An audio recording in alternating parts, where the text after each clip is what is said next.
Hi guys, in today's video marami tayong ganap today. Gupit si Eugene, tapos before that we going to Nana's and Granddad's house kasi may kukunin kaming gamit. Kasi bukas na yung holiday namin, punta kami ng Anglesey, North Wales dito sa England. So marami kami ipiprepare at before that magpagupit din kami before kami punta ng holiday. So ngayon kailangan ko ng mga gamit like mga soy sauce para gamitin namin pangluto doon sa holiday kasi alam niyo naman hindi pwedeng hindi ako magluluto kasi mas tipid at mas healthy pag home cook talaga. So kailangan ko talaga magluto during holiday. At kailangan ko ng mga Filipino ingredients like yung toyo suka na Filipino. Kailangan namin dumaan dun sa may Filipino shop. Pili ako ng mga kakailanganin namin for holiday cooking. So punta kami doon at magsha-shopping din kami pagkatapos magpapagupit kami. Ayan, paalis na kami from in-laws house at we are on the way to Filipino shop kasi kailangan ko ng toyo. So punta tayo doon, kailangan nating pumili ng kakaunting mga dalhin namin for holiday. Tapos pagkatapos punta kami ng Morrison, bili din kami ng mga drinks na kakailanganin namin like mga alcoholic drinks, mga soft drinks, kahit ano. Kasi mas makamura pag dito kami bibili kaysa doon sa yung place na pupuntahan namin. So, bili lang ako ng soy sauce. Mas importante yung soy sauce kasi lagi kong ginagamit yung Filipino soy sauce. At then dito na ako sa may Filipino foods. Ayan, bili ako. Kakaunti lang. Tapos punta kami ng Morrison after this. Ayan, konti lang yung binili ko dito kasi medyo pricey pag Filipino foods talaga. So, ayan. At nandito na naman kami sa may Morrison. Pili kami ng ang daming drinks na binili ni Daddy. O, tingnan mo naman, parang maubusan na siya ba? Di baling makalimutan lahat, wag lang yung inom. Kasi dito lang siya nakakapag-inom ng marami pag sa holiday. Kasi walang work. So, 1 week kami mag-stay doon. Kaya kailanganin namin ng ilang mga foods na gagamitin namin doon. Makasave kami pag bibili kami dito.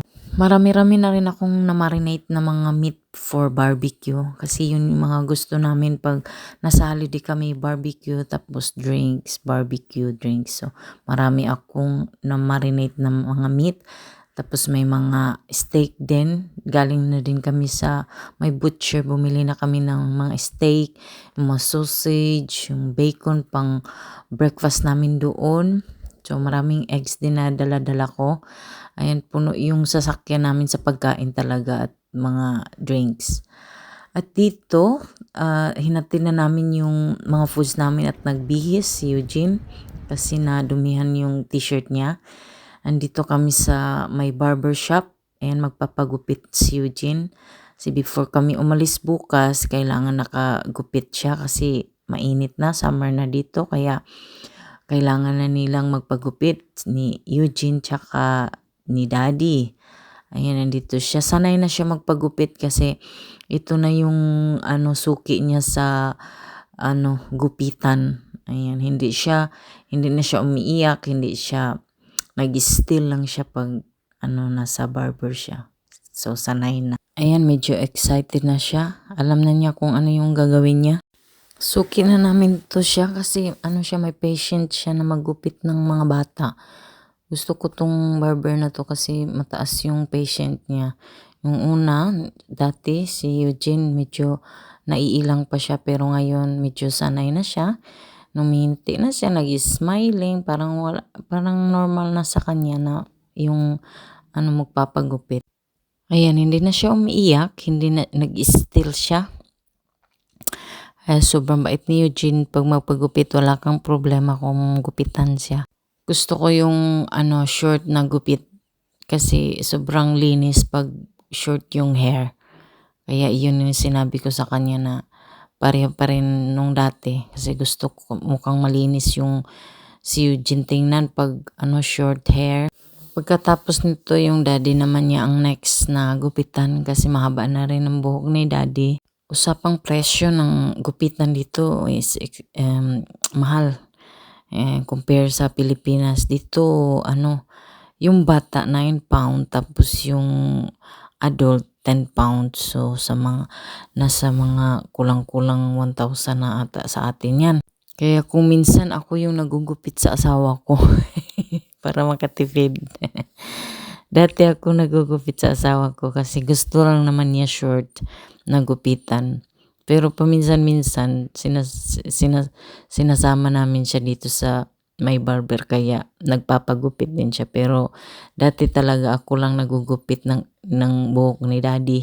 So ito na ang new look ni Eugene. Look at that, 'di ba? Ang linis tingnan ni Eugene pag short hair. Ito yung gusto kong gupitan niya, yung short kasi sobrang linis niyang tingnan. Ayan, happy na siya na tapos na yung gupit niya. O diba, he looks so grown up now. Eugene looks so grown up now. Laki na niya, lalo na pag bagong gupit. That's all for today guys. Thank you for watching. Sana nag-enjoy kayo sa aming mini vlog. So see you again our next one. Bye-bye.